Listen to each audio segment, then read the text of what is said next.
Weekend ini kita disajikan dengan laga pertama Manchester United melawan Fulham di Old Trafford. Jadi kita sudah menunggu lama nih partai pertama Liga Inggris. Dan ini juga partai yang cukup menarik, apalagi buat para fans United. Jadi kita ngomongin sedikit tentang Fulham. Bahayanya mereka itu ada di mana? Pemain-pemain kuncinya itu ada di Rodrigo Muniz. Dia baru dikasih nomor 9, pastinya dia bisa jadi pemain kunci untuk Fulham. Dan juga ada pembelian barunya Fulham, Emil Smith-Rowe dari Arsenal. Di Arsenal ini adalah pemain yang berkualitas, tapi karena nggak mendapatkan waktu bermain, jadi harus diterbangkan ke Fulham.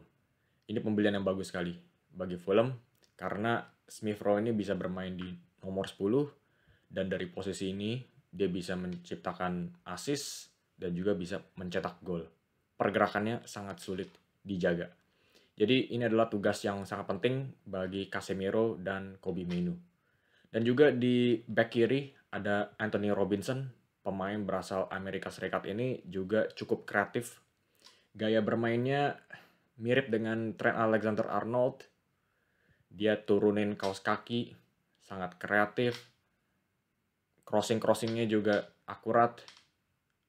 Harus diperhatikan oleh back kanan United, yaitu Diogo Dalot dan juga Garnacho. Dan itulah bahaya-bahayanya Fulham. Dan apa yang akan disusun oleh Ten Hag untuk starting line-up-nya? Kita langsung lihat. Ada beberapa pemain baru untuk United. Kita mulai dari posisi kiper. Andre Onana sudah tidak diragukan lagi karena memang nggak ada pilihan United. Sebetulnya Onana ini sering membuat kesalahan tidak perlu ya. Tapi ya itu yang diinginkan oleh Ten Hag. Bola-bola lambungnya Onana masih cukup berguna. Di posisi bek kanan ada Diogo Dalot. Seusai kepergiannya Aaron Wan-Bissaka, ini jadi posisi satu-satunya untuk Diogo Dalot, dan sepantasnya karena musim lalu Diogo Dalot juga hampir mendapatkan Player of the Season untuk United. Dan di posisi bek kanan cukup menarik karena cederanya Leny Yoro, De Ligt menurut saya harus dimainkan di lini pertahanan di samping Lisandro Martinez. Dan De Ligt dan Martinez ini perpaduannya cukup menarik karena De Ligt ini memberikan postur badan yang besar dan memberikan kekuatan di duel-duel di udara. Dan mungkin Martinez yang sedikit lebih kecil bisa menyesuaikan diri dengan De Ligt. Jadi perpaduan kekuatan dari kedua pemain ini kelihatannya sangat cocok. Dan di back kiri Luke Shaw cedera. Jadi yang saya masukkan adalah Nozair Mazraoui. Sekali lagi pembelian baru United dari Bayern Munchen. Selain Matthijs De Ligt, Mazraoui ini sangat berguna untuk memberikan support untuk Rashford. Dari segi overlap dan juga dari segi underlap. Ini cukup menarik pergerakannya Mazraoui di posisi sayap kiri karena dia bisa mengacak-ngacak lini pertahanan lawan. Dan Mazraoui pun juga cukup nyaman memegang bola di lini tengah. Jadi dia bisa bergerak juga ke lini tengah sebagai inverted fullback. Karena Ten Hag berdarah Ajax Amsterdam. Kalau ada pemain back kiri yang bisa menjadi inverted fullback, pastinya Ten Hag akan memainkan strategi tersebut. Itulah susunan yang cukup agresif dari United karena ada Dalot dan juga Mazraoui. Tapi di posisi tengah, De Ligt dan Martinez, perpaduannya dan chemistry-nya cukup bagus untuk setidaknya menghalau bahaya-bahaya dari tim lawan. Dan untuk posisi lini tengah ini cukup menarik. Casemiro dan Mainu. Casemiro mengalami penurunan, tapi karena kurangnya lini tengah jangkar, karena United masih belum membeli Ugarte, Casemiro masih cukup berguna untuk menyapu bahaya-bahaya. Dan di sampingnya ada Kobbie Mainoo. Dia mungkin bukan jangkar banget, karena dia juga bisa memberikan kontribusinya di area tengah seperti ini. Dan Mainoo juga kita harus puji karena kontribusinya bersama Inggris di Euro 2024 sangat besar, walaupun umurnya masih di bawah 20 tahun. Pemain yang sangat spesial sekali, bisa mengatur tempo, dan juga bisa menerobos dan menggiring bola ke depan. Ini adalah kualitas yang sangat berguna, apalagi ketika tim lawan lagi melakukan pressure. Ketika lagi melakukan pressure, Mainoo ini bisa menggiring bola dan langsung meluncurkan serangan balik. Sangat berguna sekali keterampilannya Mainoo. Dan di sampingnya adalah Mason Mount. Pertama-tama, kenapa nggak ada Bruno?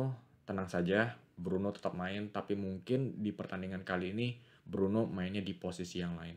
Dan yang bermain di posisi yang mirip dengan Bruno adalah Mason Mount. Karena musim pertamanya Mason Mount di United, dia kurang bersinar, jadi ada perasaan mungkin Mount dengan tekanan yang mengecil, mungkin bisa lebih berekspresi. Dan itulah sebabnya saya masukkan Mason Mount. Karena Mason Mount ini, dia itu tetap pemain yang berkualitas. Dia masih ada skill individu, masih ada tendangan jarak jauh, masih ada kemampuan untuk menciptakan peluang-peluang, free kick-nya masih tajam. Ini pemain yang sangat bagus. Cuma mungkin musim lalu dia masih belum mendapatkan waktu beradaptasi yang cukup. Dan di posisi depan nih, nah ada pertanyaan di sayap kanan, apakah Amad Diallo atau Garnacho? Amad Diallo bersinar di pramusim, tapi yang saya perhatikan di pramusim dia kurang membantu United dalam soal pembangunan serangan. Dari sini mungkin Garnacho masih lebih berpengalaman, sudah lebih lama bermain di first teamnya United. Jadi itulah alasannya kenapa saya lebih memilih Garnacho untuk memulai pertandingan ini. Karena Garnacho dia juga sudah bermain bagus melawan Manchester City di Community Shield, mendapatkan 1 gol kunci kemarin itu. Dan dia juga sudah menciptakan peluang emas bagi Marcus Rashford 1-1 dengan Ederson. Itulah sebabnya dari pertandingan melawan City, Garnacho mungkin yang diutamakan Erik ten Hag. Dan di sayap kiri ada Marcus Rashford. Ya, memang musim lalu dia tidak bersinar, tapi itulah ketidakkonsistensinya Rashford. Satu musim bisa bermain baik, satu musim berikutnya bisa buruk. Dan berikutnya bisa bermain bagus lagi. Itulah sebabnya ini bisa saja menjadi musim yang baik bagi Rashford. Berdasarkan dengan bahwa musim lalu Rashford bermain cukup buruk. Dan di posisi striker, karena Rasmus Højlund sedang mengalami cedera, Zirkzee bisa mengisi, tapi dia nggak dimainkan sama sekali melawan Manchester City, kalau nggak salah ya, di Community Shield. Jadi itulah sebabnya Bruno Fernandes yang akan dimainkan menjadi striker, menjadi false nine. Dan inilah juga formasi yang dimainkan Ten Hag melawan Manchester City, yaitu ada 2 false nine. Jadi formasinya United bisa terlihat seperti ini, 2 false nine. 2 false nine-nya bisa mundur, dan kedua pemain sayapnya bisa maju seperti ini. Jadi nggak ada masalah bagi Ten Hag tanpa striker, karena pemain United itu cukup cukup bisa bermain di berbagai macam posisi. Jadi itulah kira-kira analisa Manchester United melawan Fulham. Prediksi saya tetap Manchester United yang favorit. Mungkin karena ketidakstabilannya United di lini pertahanan, mungkin Fulham masih bisa menjebol gawang Onana. Dan prediksi saya sih adalah United menang 3-1